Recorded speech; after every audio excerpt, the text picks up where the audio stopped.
Nowadays I'm just coasting, trying to find myself, no longer worry about me, but my grandma's health. Waking up and every morning she be laying in bed, telling me she feel like shit if she ain't taking the meds. Like damn, maybe lately I've been way too stoned. My head is getting like the size of Jimmy Neutrons. All these people sleeping on me like a futon, when really all these other rappers I could poop on. Yeah, I guess everything just takes time, and never will I let these hoes come and waste mine. Tell them not to ever cross me like a baseline, or Ricky get a little hectic, that's a hate crime. To chat with the Aggies, Vic and Jessica, your co-hosts here. Thank you so much for being here. It is another exciting episode to share with you guys. It's been really great to share so much wisdom, get so much feedback, and just to be able to hopefully give you some tips and tricks on life. Yeah. Again, thank you guys for listening to the last episode, and to everyone that follows us on either social media or YouTube or anywhere, any other platform that we kind of share these moments that we share together. Thanks everybody for listening, and give us some feedback on how we're doing. Yes, yes, your Good to know. feedback is so important to us. It allows us to create things that are meaningful for you, that excite you, that are things that you want to know more about. So, yeah, like Vic said, thank you so much for just the support, the words, the encouragement, the shares, all the things. So, go find us on Apple Podcasts or all platforms for podcast, YouTube, social media, A Thriving Mind, on Facebook, A Thriving Mind by Jessica, or follow us personally on our Facebook accounts. Yeah, hit the like button next time you're on YouTube or something, so he can see that you're watching or Yes. listening. Yes, yes, yes. You know, it'd be nice. It helps. It helps the algorithm. Yeah, so we know that someone's watching, and maybe it gives someone some good advice one day. That's right. That's right. Well, speaking of advice, June is men's mental health month, which I think it should be every day, all day, all year long. But men's mental health is one of the things that we wanted to focus on today, because we don't really talk about, well, men don't really talk about the struggles of mental health or the importance and the challenges that come up with mental health. And who else better than Victor to talk about it? Yeah, this is the best subject for men. They love talking about themselves, right? That's right. Yeah. Wink, wink. Yeah, okay. This is something a man avoids talking about, is themselves all the time. Right. We don't like it. We don't like to talk about our feelings. We don't like to talk about our struggles. We don't like to talk to show that we're weak.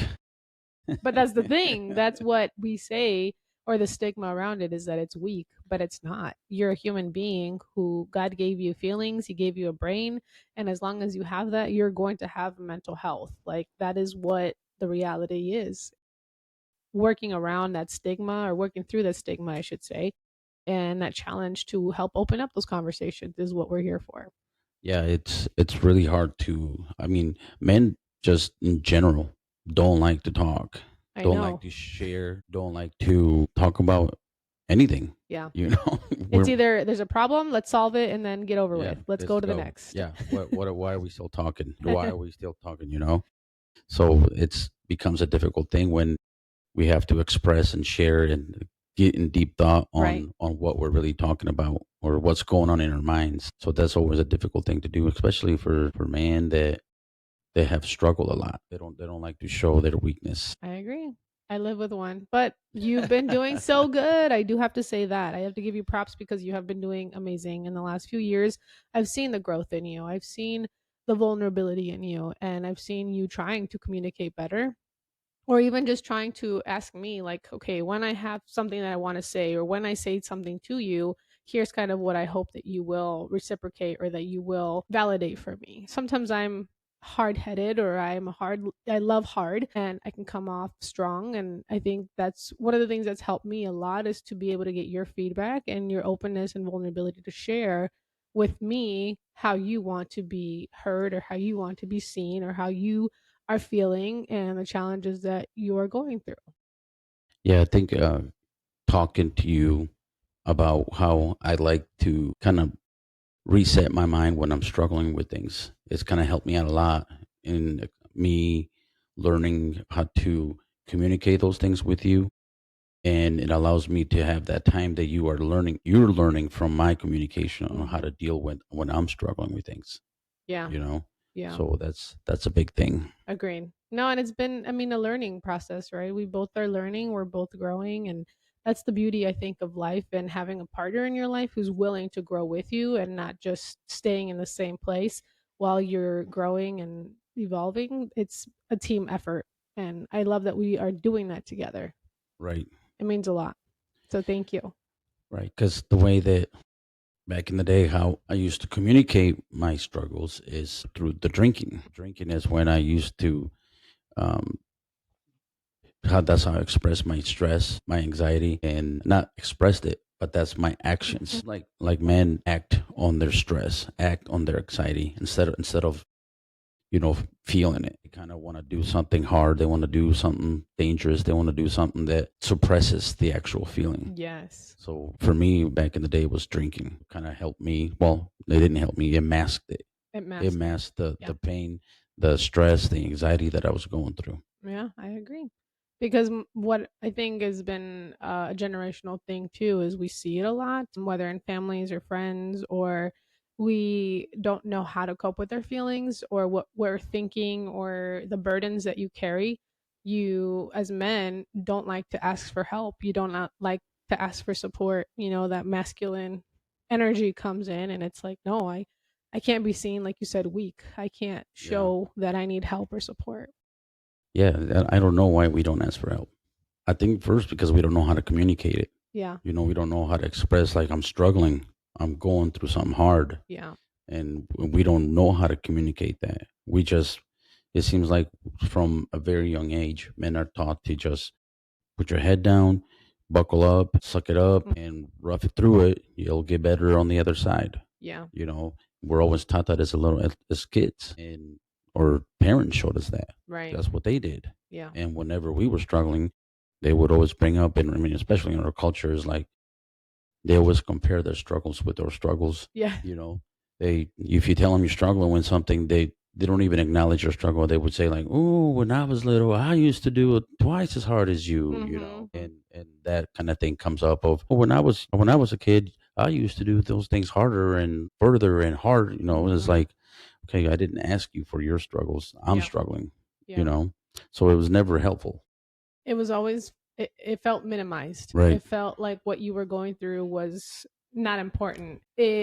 You, like you said, it was a like a competition of who had it harder, who had it worse, Right. rather than acknowledging like, okay, talk to me about that. Why are you struggling with that? And that's one way that we can break that generational cycle. Yeah. So whenever a family member or your kids or your nephews they come with you with the struggle, Mhm. let's not bring that up. Like, well, when I was a kid, we didn't even have running water. I don't Mhm. know why you're stressing about. That's Yeah. the wrong mentality to have. What I do with our kids is I don't compare my life to what they're going through, but I share this is what would happen to me, or this is how my mom and dad raised me, or this is what they would say to me when I Yeah. acted this way. So I try to share my personal story with them and kind Hmm. of, I don't want to say compare how I treat them or how you and I are raising them, but I want them to also know like what we had to endure, what we experienced is was really hard and what they're going through too, but more so like just as a way of a different perspective. I Yeah. try to share like my mom did this or my dad did that or but Right. in a way that helps them see like, oh man, that it is hard. You went through a struggle too. That's what I want them to know Right. is like I am human and I'm also going through struggles or I also went through hard things. Yeah, and that's a hard thing for me to do also because I came from that generation, that generation of you always have to work hard. You're a man. You're supposed to put your needs last and make sure that everybody's okay around you, Yeah. and it's hard for me.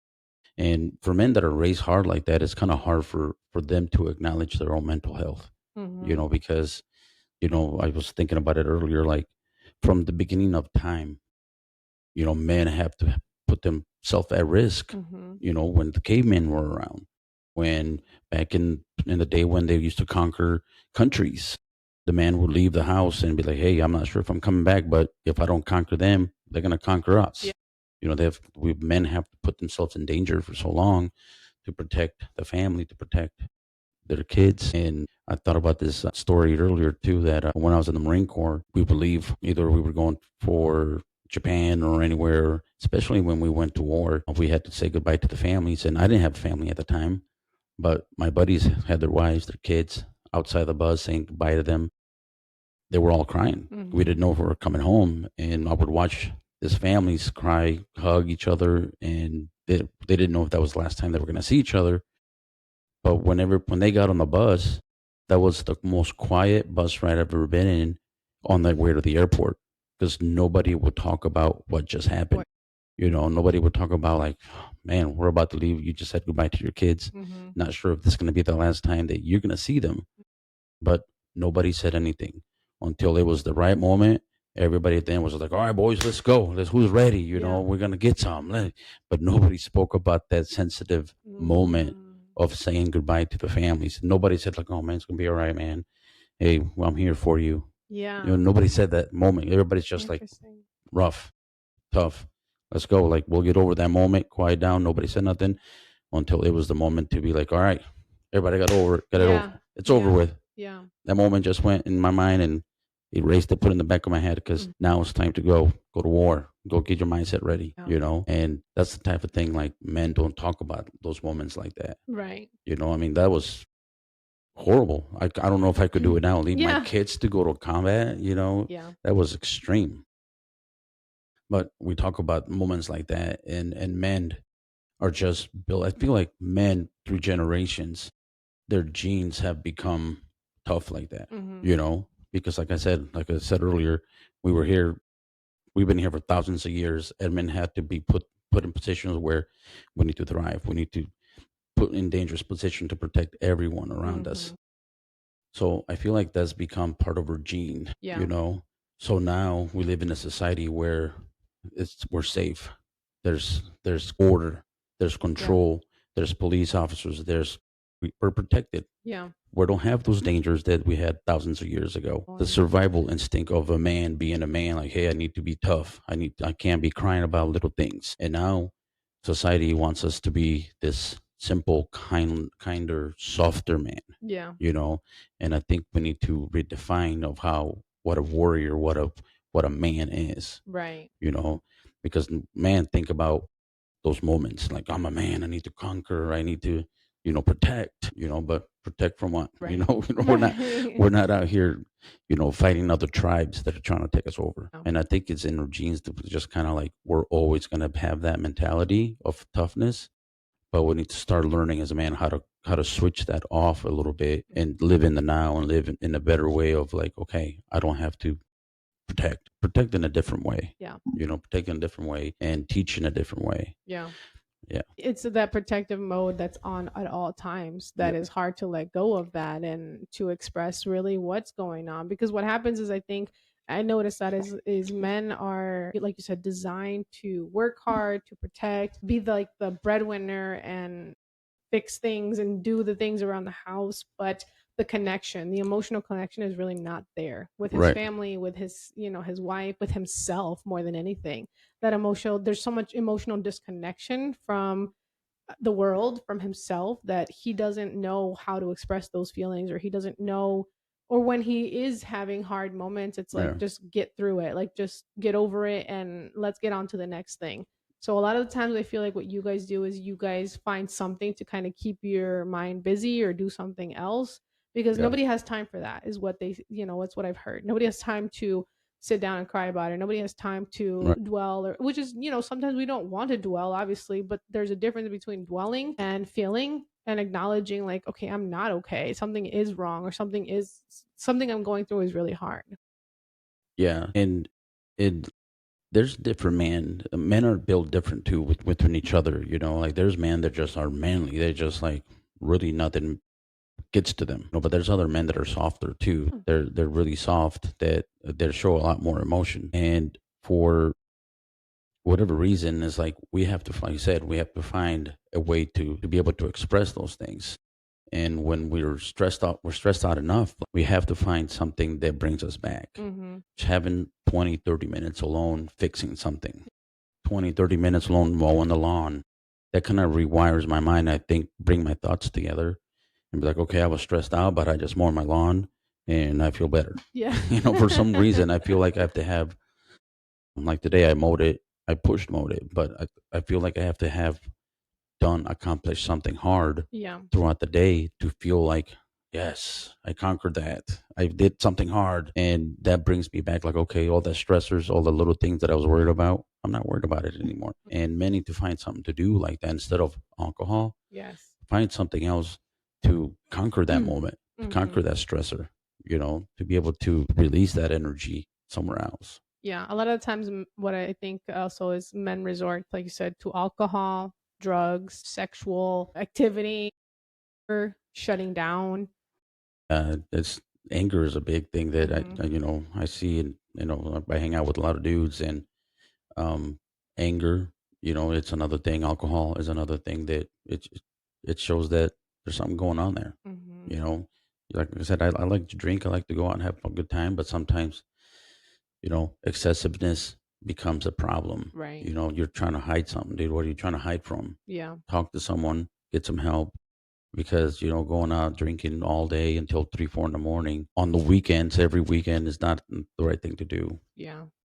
And a lot of times it's hard to face ourselves and to be honest with ourselves, and it's harder to feel those emotions and face those Yeah. truths. The coping mechanism is alcohol. It is going out with women and all of these other negative things that are only fulfilling, quote quote, in that moment and bring you that instant gratification. Or sometimes it doesn't even bring instant gratification. It's just like, this is what I'm doing, this is what I'm used to, and it's defaulting to our normal behavioral patterns instead of realizing, like, this isn't working for me anymore. This is not good for me. It's not bringing me any benefits. It's making me feel like crap the next day or the moment that I do it. I know it's wrong. So, how can I heal from the things that I don't talk about? How can I let go of the past? How can I form and rewrite a new story for myself? And especially if we have kids.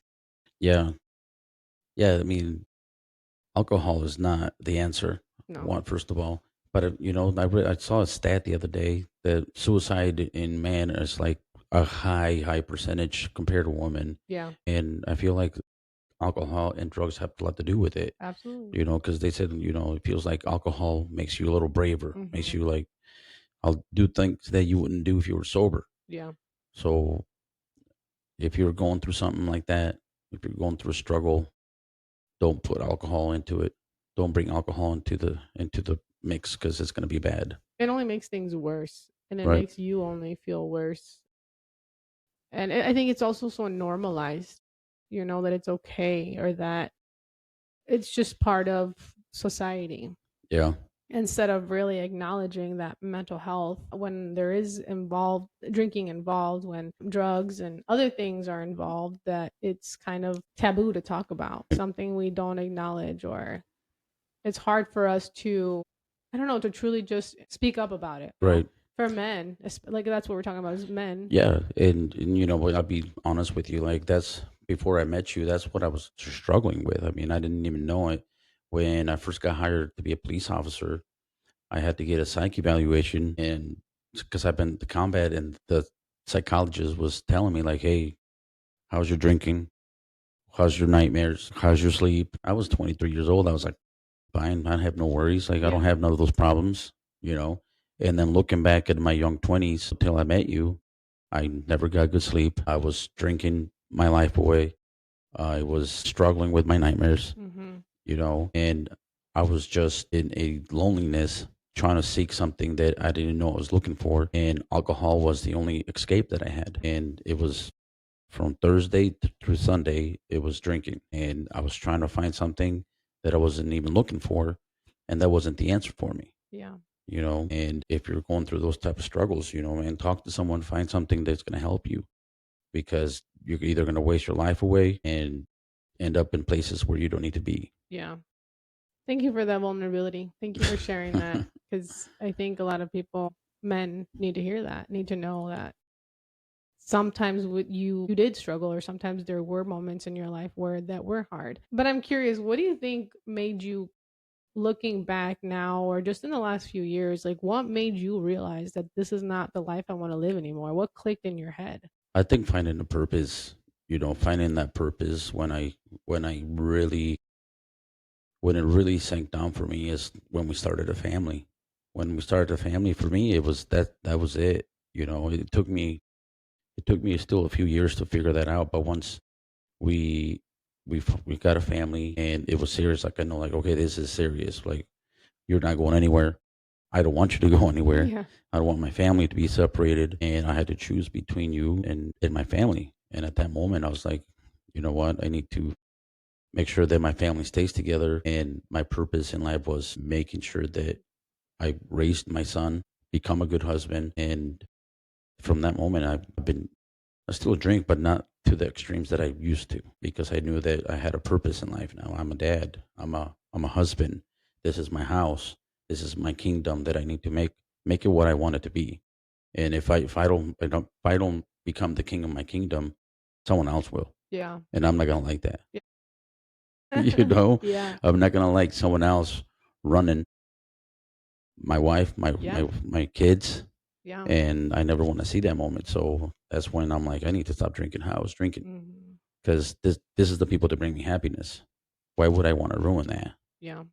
You know?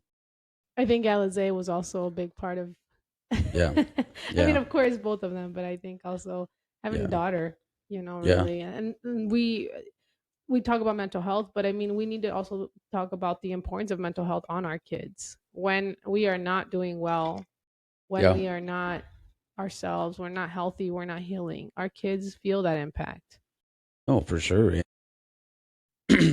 Nobody likes. I mean, I especially didn't like the mornings after I went out drinking all night.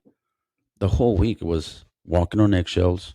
Me apologizing again. Mhm. You know, asking you like, I'm sorry, I won't do it again. And then another weekend came by that where there was a party somewhere, and I would be out till 2 or 3 in the morning. And again, the next week it would be the same thing, and I didn't like that anymore. And I wasn't being held accountable for my own actions. I was saying sorry, but I wasn't meaning it.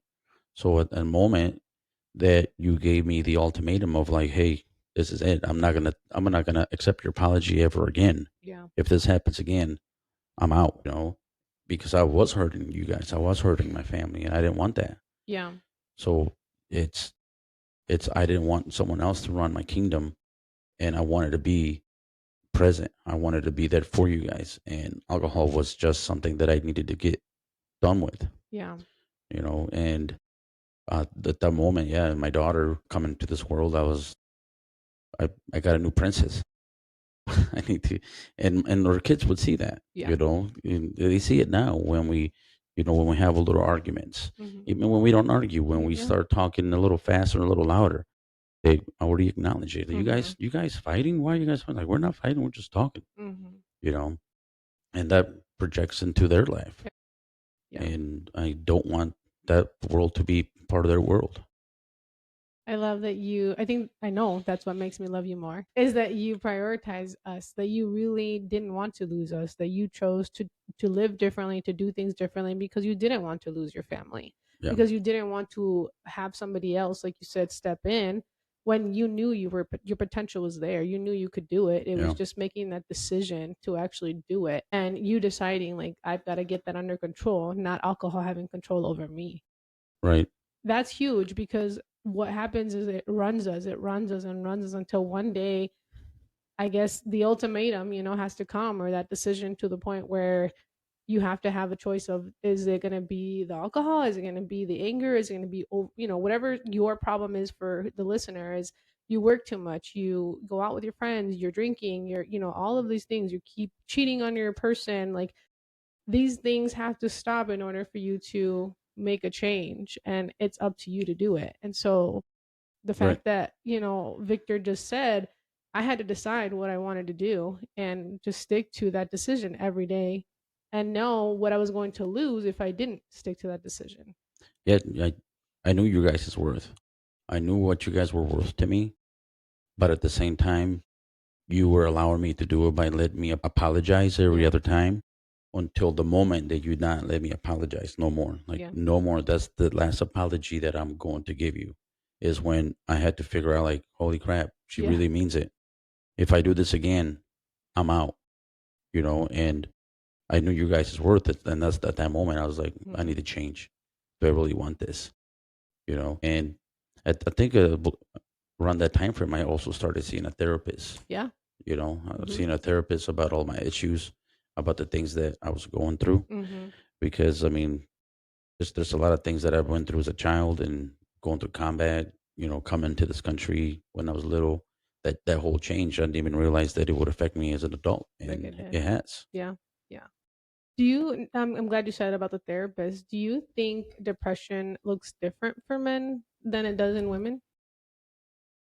Oh yeah, oh yeah. Because depression for me, when I was drinking before I met you, looked like I was a fun guy. Looked like, oh man, that dude's out all the time. Oh, that dude loves to party. He's so fun. Mm, You know, had lots of friends. Everybody like when we go out, like, oh, Vic, let's go, let's do this. And I'm like, yeah, let's go. But at the end of the day, I would come home drunk, alone, yeah. wake up alone, lonely. And I didn't even know I was depressed. I didn't Yeah. even know I was going through it. And now looking back, and I'm like, shoot, dude, I was deep. You Mhm. know, What advice would you give to someone, or what are the tips that you would give to someone who is in maybe that space, but they don't realize it, or they know something is there, but they just don't know how to find Ooh. the answer? Yeah, I don't know. I'm not no specialist or therapist or whatever, but just from what I went through, just change something once every day. Change one thing. Say no to one thing. Mhm. If you know that habit, hang out with that one person. There was always that one person or that group of friends that were always there. That I was hanging out with them. It was going to be an all nighter. It's going to be an all weekender. And I'm not saying it's not bad. Yeah, hang out with people like that from time to time to have a good time, Yes. or leave early. Maybe say no to somebody. Maybe say no to that moment. Maybe say no to that last cigarette. Like maybe say no to that last drink. Just say no to one thing, and then it's going to accumulate throughout time. Start saying no to the things that are affecting you, just little by little. Yeah. Instead of going out Thursday to Sunday, just go out Friday, Saturday. Start like that, and the next Yeah. week just start little by little, because it's tough getting out of that grind. That you're used to every day, and being around the same people every day. It's very tempting. Yeah. Alcohol is tempting, partying is tempting, being out is tempting. Working a lot is tempting. Yeah, That's I think when you realize that you don't have control of this thing anymore, that in itself should be a big um I guess flag to realize that saying no means saying yes to a better life, yeah, saying yes to healing, to growth, healing, just saying yes to your family, saying yes to being more present, saying yes to being healthier. yeah, So knowing that you can't control the thing that has control over you is big, because you start realizing like, gosh, that overpowers me. I know I can't stop eating the cake, I can't stop drinking, I can't stop putting that cigarette down, I can't resist the urge of dating another woman, whatever it is, yeah, that habit that we fall into. I can't resist saying no to work because I want to avoid being away from my family, or because it's too much at home and we're just going to argue with my partner. So it's learning to really be aware of the things that we feel like we don't have control over and that are really tempting. no, yeah. You lose control, because from my experience, also the same time frame that I'm speaking about, drinking every weekend, like how I was, not only caused me health problems, you know just feed to my depression at the Hmm. time, but also financially it hurt me. I lost a lot of money during in my 20s, where Hmm. I could have been better financially. I was spending $500 to $1,000 a weekend, living paycheck to paycheck. And because I was just searching for the next fun, next weekend, to kind of hide my loneliness. And I would hang out with people, pay for everything, and just, hey, come be my friend. I'll buy you drinks. Yeah. Just be with me. And I made a lot of friends that I'm still friends with, and I was an asshole to a lot of other friends, because I was just trying to be very selfish. Yeah. I was very selfish, and I apologize for those people that I hurt during that time frame. And it wasn't anything intentional, but it was just me being selfish at the moment. It had to And do a lot with your mental health. right, Right, your mental health was not stable, it wasn't well, it wasn't good, it's survival. I mean, like you said, you've been through a lot. through your childhood, through combat, through being a police officer, all of those things, you've endured a lot of trauma, a lot of secondhand trauma. So that impacts your mental health. That will definitely make you feel lonely and resort to things or to actions and behaviors that you don't want. So it's really, Yeah. I think, knowing where is your mental health and how is it impacting your day to day life and where do you want to go in life? Yeah. And at those moments, I wasn't even thinking about that. Yeah. I wasn't thinking about where do I need to go? What do I need to do to get better? It was just, hey, it's Monday. It's got to get past the Monday, Tuesday, Wednesday, because Thursday comes and I'm back alive, Yeah. back doing what I was doing, Yeah. you know? The auto, what is it called? The, I can't think of the word right now, but it's your body's on autopilot. Yeah. It was Autopilot. autopilot You for know, you're sure. surviving, you're on autopilot. You know exactly what Monday, Tuesday, Wednesday look like because Mm-hmm. Thursday, Friday, Saturday, and Sunday look the same. So Right. it's autopilot, it's the survival mechanism, it's trying to feel that dopamine hit because Yeah. being home alone or having a crappy relationship or whatever it might be that you are not feeling fulfilled in or purposeful in when you don't feel like you have a purpose Right. other than you job, of course, I'm sure you enjoyed your job, but when you don't have another meaningful purpose in your life, it's going to impact so much of your mental health. Yeah. And you're right. If I didn't have a purpose, I didn't have a destination, Hmm. I didn't have anything. It was only survive the week so the weekend can be here Yeah. and I can just numb whatever I was going through. And to be honest, I didn't even know what I was depressed about, what I was lonely about, you know. It was, I mean, a lot of men go through struggles like that. They just sometimes there's so much going on in their head with making sure their job's done correctly, making sure they don't get fired because they have to Hmm. provide for the family, making sure that, you know, whatever the family needs, it's met. So sometimes it's just an overwhelming thing of things that are going through their head. We make it so natural to say, like, I had a rough week. I need Yeah. a drink. You Yeah. know, that it becomes so natural It does. to be like, yeah, you had a rough week, honey. Yeah, go have some drinks. Yeah. Yeah. But sometimes you guys allow us to take that step to release that energy. That doesn't mean come back at 5 in the morning. Right, right. But that's what it does. That's what Yeah. does happen most of the time. Or, we as partners try to be understanding that you do have a lot going on and you do Hmm. have a lot of pressure. But because there, again, we go back to you don't have control over that. That's when it becomes a problem. And instead of like saying no or knowing your limit and realizing, okay, I'm already at a point where I don't feel right or I think I've had enough. It's time for me to go home. And that's the biggest issue, I think, for a lot of people is not knowing their limits and not saying no because now I'm having too much fun. Now I'm too deep into it and might as well make it worth it, I guess. Yeah. But I love what you mentioned earlier about like job expectations and the financial pressure. I think that also is a big part of men's mental health. What Tell me more about that. Like when you think about that and like you said having to pay for bills, having to provide for the family, like what is that like as a man? Oh, man. Yeah. There's men. I mean, without you guys giving us the job or the title, like we put ourselves in a position to making sure that our family is provided to Mhm. the fullest of our capability, and we put that pressure on ourselves to make sure that we are the best at our job Yeah. because that's how men are. I mean, like I said, from the beginning of the time, we have been, I'm stronger, I'm the alpha dog around Yeah. here, you know? So, like at work, is, I mean, nobody says it, nobody talks about it, but everybody just tries to be the tough man, you know, to do their job the fullest of their capabilities. And it becomes a, not a stressor, but how can I explain it? But to make sure that we're always thinking of the future, making sure that everything's always in line. Like, Mhm. okay, this is 6 months, a year. I mean, especially for me, I think about the future to making sure that my family's provided, not Yeah. only about the day, but the next week and the week after, to make sure that we're not going to need anything, Yeah. you know, and we give ourselves that job without you guys automatically giving it. We put everything on our shoulders to make sure that you guys are provided. Yeah. That's a lot of pressure because you feel the need, like you said, this heaviness of making sure not just for today, but for the future. And to make sure that there's food on the table, that house to live in, that your kids are clothed, that school supplies are being bought, Yeah. that trips are being made and we're having fun. So Right.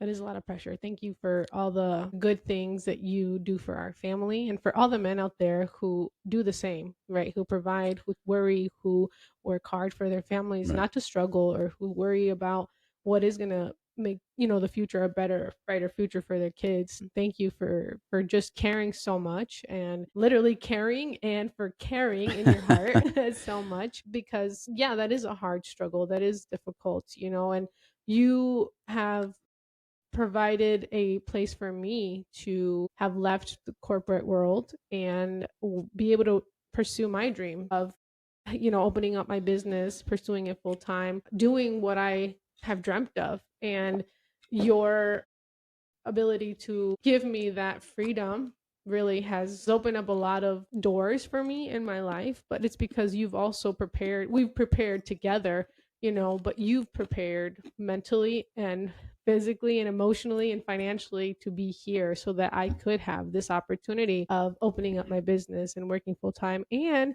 being home with my kids. Yeah. Like, you have given me that opportunity. And for the men out there who also are doing that for their wives, I think that is incredible that you allow us to live a soft life. You allow us to be moms, but to be wives as well and to pursue the dreams that we want. And that is a heavy thing, I'm sure, for men to carry. But you Yeah. have given us those opportunities because you financially have prepared or because we've talked about a plan and put it in place to be able to do these things. I think that's I'm just gonna say it, and I believe it. I think that how this is how I feel. I think that's every man's main goal, or for me, it makes me feel like a man. Being able to provide for my family without you having to work, and you stay home with my kids. Hey, I do work. Well, you stay home with the kids and raise them like Yeah. the mom that God made you, and for me to be going home and feel that my kids are safe because they're home with their mom and not having to, you know, take them out of the house and put Hmm. them in someone's hands. And I just feel manly to be able to provide without you having to work. You're gonna make me cry. I mean, that's an ultimate goal of a man. That's what Yeah. man, like back in the day, how we all started. It makes me feel like a man, be able to provide for you and my Yeah. kids without you having to move a finger. Yeah. That's the ultimate man move you can do. Yeah. Oh, why are you making me cry on the podcast here? And it's the most beautiful gift that a woman can receive. And at least for me, in my opinion, is that the most beautiful gift to be able to be a present mom while also pursuing my dreams, while also being a housewife. Like that's the dream for every woman, I Yeah, think, or and for the majority of us. well, I mean, not everybody can do it. Not everybody's Yeah. financial Yeah. stabilities are the Right. same or opportunities are the same. Yeah. You know, and thank you to God that Yeah. allows us to do that. And if you can achieve that goal, more power to you. And like that's just for me, it just is an ultimate move that God allowed me to make, Yeah. and it makes me feel like a man, being able to provide for my family without you having to make one move. Yeah. And I love that, and I love being that dad. I love being that husband. Yeah. You know, Because my kids hopefully will, as they get older, remember their childhood where their parents were, like mom was present and dad was, yes, he was a provider, he was a caretaker, he was a protector, but he was also present. yeah, And that means a lot. It's because, like you said, not everybody has that opportunity. And God has given us the opportunity to do that. right. And embracing this, I'm embracing it. Although it may be tough sometimes, it can be really difficult and challenging. It's been incredible. It's just, I mean, men. I don't know, just the type of man that I Yeah. am, the type of man that I'm around, or the type of man that I grew up with, like to do tough things. And men should like to do tough things. Men should like to be put in hard situations because men are meant Yeah. to thrive in moments because we're problem solvers. That's how God made us, to be problem solvers. That's how I feel. And if you're that type of man, you're going to have stress. You're going to have stress regardless because in this world, we have created, things that we shouldn't worry about, but we do. And find you a woman that's going to help you be a better man and conquer those things that you want. And you're going to achieve those things because Yeah. men, we're made to conquer. We're Yeah. made to do better things. That's how we're built. But you were also meant to be loved. You were also meant to Right. be cared for. You were also meant to be supported. You were also meant to be spoken softly to. You were also meant to live a soft life as well. That a woman can provide that, or the woman that can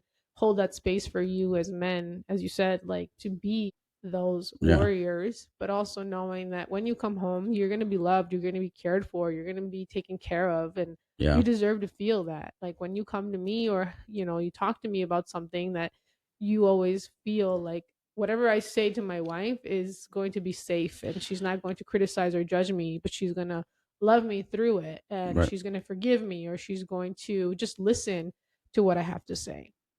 Yeah. I think that's my struggle. Like, like I want to be that warrior, that grit. I need to have grit. I have mental toughness, but I need to learn how to be lovable. Yeah. How you said, speak softly to me, or me express like, man, it was hard at work. It was, hard because this and that, and express it. And you learn how to make me feel better. Mhm. Sometimes me feeling better is being left alone. Yeah. Yeah. I've noticed that me being left alone doing things like fixing something, accomplishing something, Hmm. it makes me just feel a little better Yeah. throughout the day, Yeah. you know? But I struggle from having that mental toughness all the time. Like, yeah, I'm a cop, I'm a Marine, I can do things that are hard Yeah.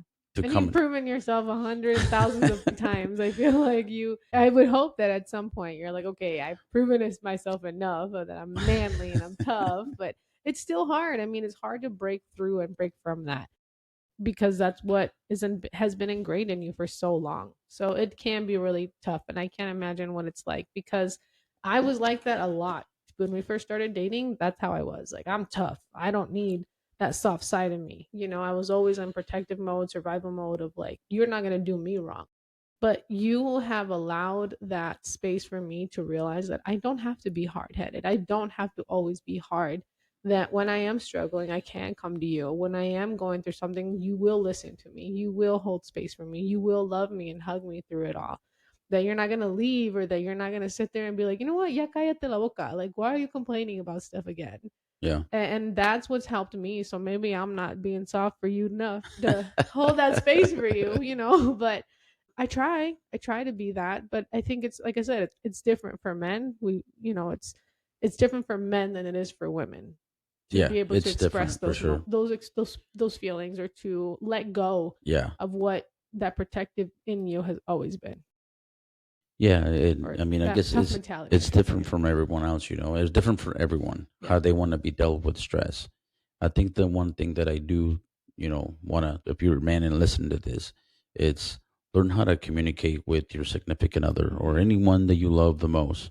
Learn how to communicate when you're in that moment. You're like, man, everything's falling apart. I don't know what to do. Learn how to communicate that with someone. Yeah. And if you've been married or been together for a long time, like you should know when that moment is for your significant other. I could tell as soon as I walk in the door how your day went. Like you don't have to tell me how your day went. As soon as I walk in the door, I know your face. I Yeah. know your body movements. Even your kids know your body movements. They even Hmm. say it to you. Like you don't even know how we figured out what's wrong. Something's wrong. Just the way you move. You should know that about your partner. You Yeah. should know that about your husband. If they had a tough day, this is what I'm going to say. I might get in trouble. Like, if your husband comes home and you read his body language, don't dump a to do list on him Yeah. or tell him, like, oh, we have all this shit going on this weekend. You better be ready. Like, bro, I just had a bad day. Yeah. Or come at him about something he did yesterday. Like, Mhm. learn, read the room, special moment. Like, okay, I'll save that one for later when he feels better. Mm. A lot of times people don't care about reading body movements or their body language, that people just like automatically start at it. Learn your body, learn your significant other. You should know when there's a bad day at work, when Yeah. he's going through it. You should know that. And also have the man explain it, because sometimes when you come home, like sometimes your body language, your mood is very similar through the struggles, through the happiness. Like, I don't know, which are you excited? Are you happy to be here? Are you mad? Like, We're good at hiding you're that. very good at like hiding what you're feeling. So We're sometimes I good at don't hiding. know. Yeah, we're good at hiding that we're not having a good day. Yeah. Yeah, And because so we it's don't want to hard for put that us. burden on you. But that's what we're talking Yeah. about. Mental health is a big thing that we need to express and we need to talk Right. about, especially if your partner or is holding that space or has been able to open the door to talk to me. Like when something's wrong, tell Right. me. When something you don't like about me, tell me.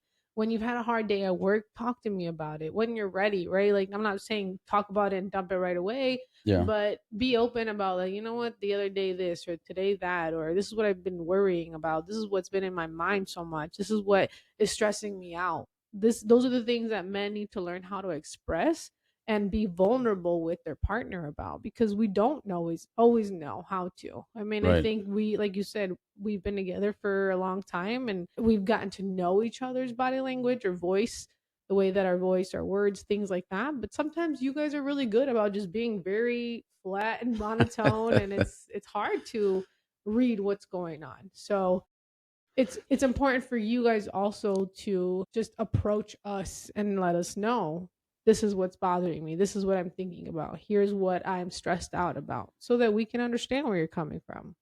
Yeah, and that's the problem that we have as men. We don't like to communicate. We don't like to tell you like, "Oh, we're going through it. This is hard," because then we're not gonna look like kings. We're gonna look like weak Just because you kings. don't like You it know. doesn't mean don't do it. I know that. I need to communicate better of what I'm struggling with. Yeah. But a lot of times it's like we're struggled through work, we struggled through finances, and we're fixers, we're problem solvers. Yeah. And I already thought about the solution. Well, hope it works, you know. So I'm struggling with it now. I already thought about what I need to do.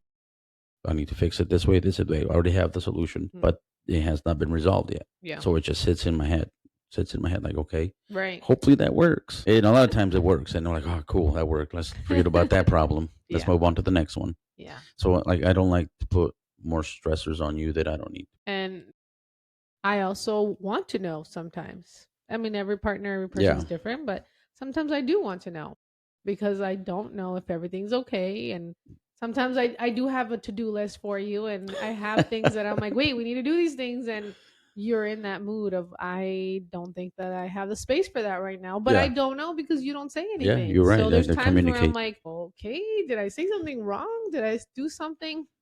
And it has nothing to do with me. It has everything to do, like what you said, the thing you're thinking about, the plan that you're going to execute, the things that you are going to solve. But those have never been conveyed to me. So Yeah. sometimes I don't know, is this something I said or did wrong? Versus, oh my gosh, he's really going through something right now, or he's got a lot in his mind that he's thinking about. So that's why communication is important. Big Communication is time. really, really important to be able to understand each other, to express each other what is going on in your head, because sometimes we don't know. Or, Right. as wives, we, because you show us that you're so tough, that we think, well, nothing bothers them, so I guess he's fine.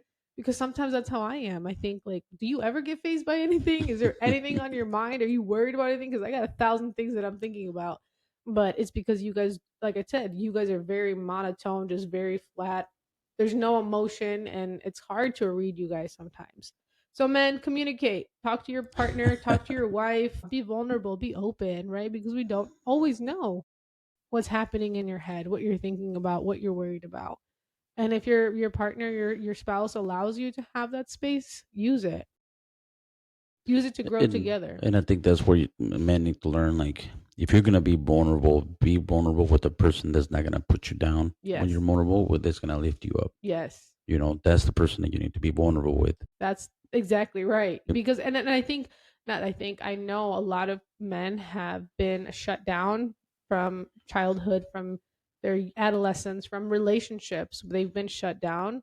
That's why they no longer speak up. Right. They no longer share their feelings or moments of difficulty, because it's been shut down, or because that voice comes in of, be a man. This is Right. weak.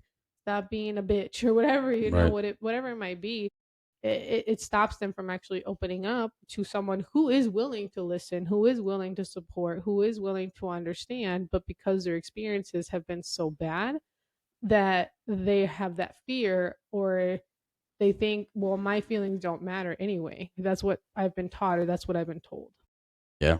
Yeah. And I mean, depending on how you were raised and how, the things that you were taught as a kid, but break that cycle. Yeah. Break that cycle so you're able to thrive in your family, thrive as a man and husband, son, whichever one you are. Because there's nothing worse than someone falling into a bad situation and doing something that they might regret. So ask for help. If that vulnerable person's not there for you, if that person that you could be vulnerable with is not there, find a friend. Just tell them your story. Tell them what you're going through. Ask for help.